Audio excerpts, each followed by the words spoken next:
Have you ever crossed a whole international border on water? This was my very first time taking a boat from Lagos, Nigeria to Benin Republic, and it was nothing like I expected. From random checkpoints in the middle of nowhere to getting completely covered in mud in a tiny village I couldn't even pronounce at first. This trip was wild, but in the best way. And if you're a Nigerian planning to visit Benin soon, by road, boat, or even flights, I'll show you exactly how to do it, what documents you need, and how much everything really costs. But first, let's go back to the beginning.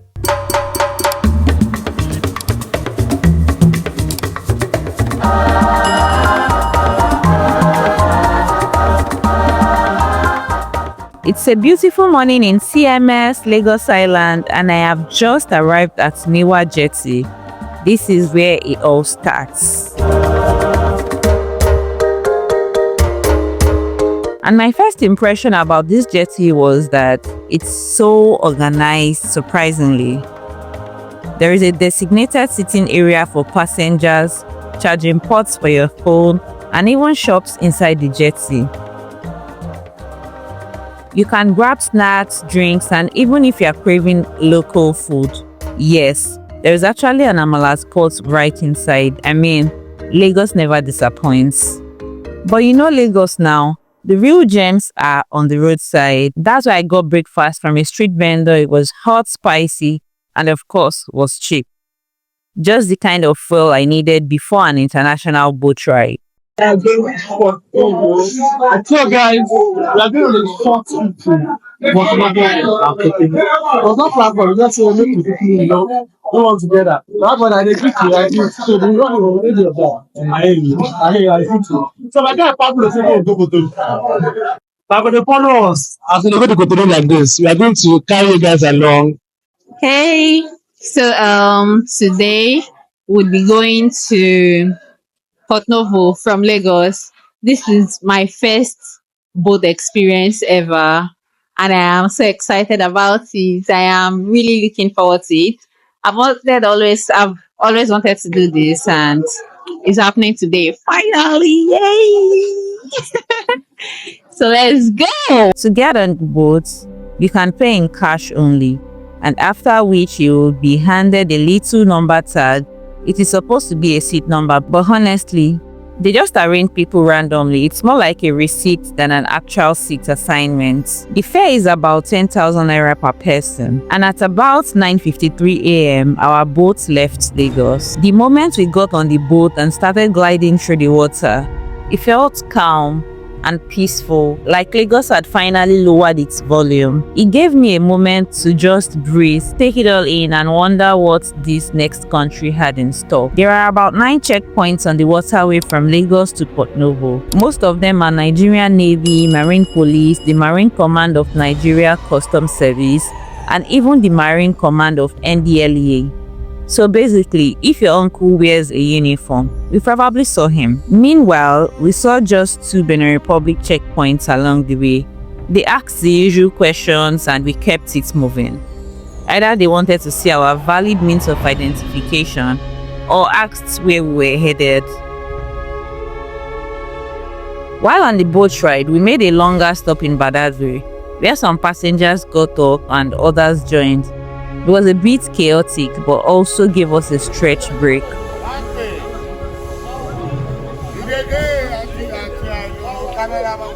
You know that moment when the sun hits just right and the breeze makes you forget you are technically in a border control territory? Yeah, it's one of those. We finally arrived in Porto-Novo at around 12:42 p.m. and the first thing we did was change our money from Nairas to Sepa. The rates vary, so be ready to negotiate or ask the locals where you can get the best value. So you guys, I just changed Oh my God. 26,000 naira for 15,000 sepa. From here, we got a car that picked us up. We were heading somewhere I'd never even heard of before this trip. Shout out to my friend Sewedo, who is a West African tour guide. He knows the whole of West Africa like the back of his hand. We were heading to Gogotinkpon, a quiet village that's home to a natural mud bath spa, yes, an actual spa, in the middle of a mango. But first things first, Food. We stopped at the local restaurant in Porto-Novo to grab lunch. Nothing fancy, but exactly what we needed. Porto-Novo, and this is where we want pepper. One pepper simply means pork.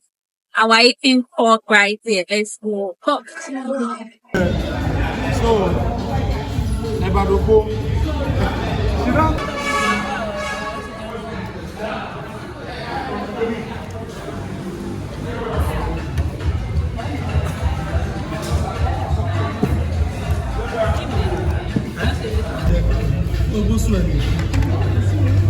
I love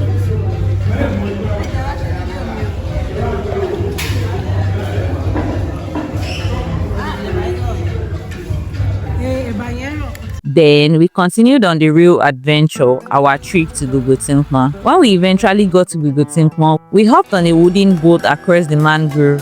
The scenery was stunning, birds were calling, the wind was caressing our faces. It was literally just pure nature.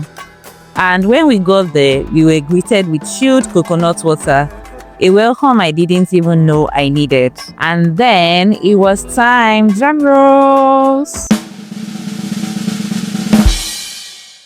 We rubbed the black sticky mud all over our bodies. At some point, I looked around and thought, how did we go from glowing Lagos travelers to looking like forest spirituals in less than 24 hours? How? But I was laughing the entire time. Honestly, it was freeing. We rinsed off in the lake right in front of the spa, after which we had our baths properly.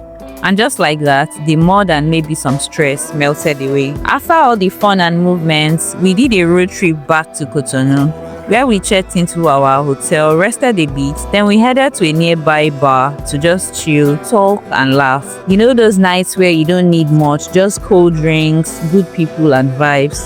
That was that night. The next morning, we had breakfast and headed out to explore Cotonou. Two of my friends had never been, so we played tour guide for the day. Our first stop was the Wall Mural, followed by the Woman King statue, a powerful tribute to the Agoje warrior women of ancient Benin. If you've ever seen Woman King movie, this is a real life history you can touch. We didn't have much time left, so we wrapped up with some ice cream and a quiet moment by the beach, just enjoying nature, each other's company, and reflecting on how good the last 36 hours has been. By evening, we packed our bags, said goodbyes to Cotonou, and started the journey back to Lagos. This time, it was by road. Now, let me be honest, the return trip was not the most fun part. We left Cotonou around 6 p.m., took public transport and dealt with a bunch of checkpoints and delays. It was long, tiring, and not nearly as breezy as our boat ride into Benin on our first day. But hey, that's part of the story too, right? Looking back, this entire trip reminded me of the joy of spontaneity and the magic that happens when you have friends who are just as down for adventure as you are. We didn't plan this trip months in advance. It started with a phone call a couple of days before, and before we knew it, we were crossing borders, soaking in mud, and laughing over coconut water. Alright, so here is the part I promised you earlier. If you're planning to visit Benin Republic from Nigeria, here is what you need to know. Number 1, by road. Go to Mile 2 to board a bus to Seme border or Cotonou directly. This would cost you about 15,000 naira upwards. You will need to clear immigration. If you don't have a passport, you can use an ECOWAS travel certificate or your NIN. Also, you should expect lots of checkpoints ranging from immigration, police, army, port health, NDLEA, and so much more. The drivers might help you clear at the border, but expect to pay extra. Number 2 is going by boat. You can take a boat from NIWA Jetty, located in CMS Lagos. It costs about 7,500 naira to 10,000 naira upward, or you can hire a private boat from any of the Lekki jetties. It ranges from 4 to 500,000 naira above. The water route definitely has fewer checkpoints than the road, but still expect to be stopped and asked questions anyways. And last but not the least, drum rolls. Going to Benin Republic by air. This is the fastest and easiest, but also the most expensive. Just fly directly into Cotonou Airport. Then these are the documents you'd be needing. You will need your international passport or your ECOWAS travel certificate or your NIN. With either of these three, you can travel to Benin Republic by road. However, if you are going to be flying into Benin Republic, note that you need an international passport. Then you also need your yellow card, whether you are going to be going by road or by air. If you have an international passport or an ECOWAS travel certificate, you definitely need a yellow card, and make sure it is the original.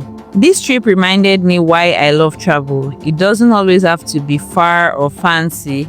Sometimes the best memories comes from boat ride across borders, a plate of roadside food, and a muddy adventures that leaves you feeling brand new. If you enjoyed this video, don't forget to like, comment, and subscribe. Also share this video with somebody that wants to go to Benin Republic. And let me know, would you ever do a trip like this, or have you already?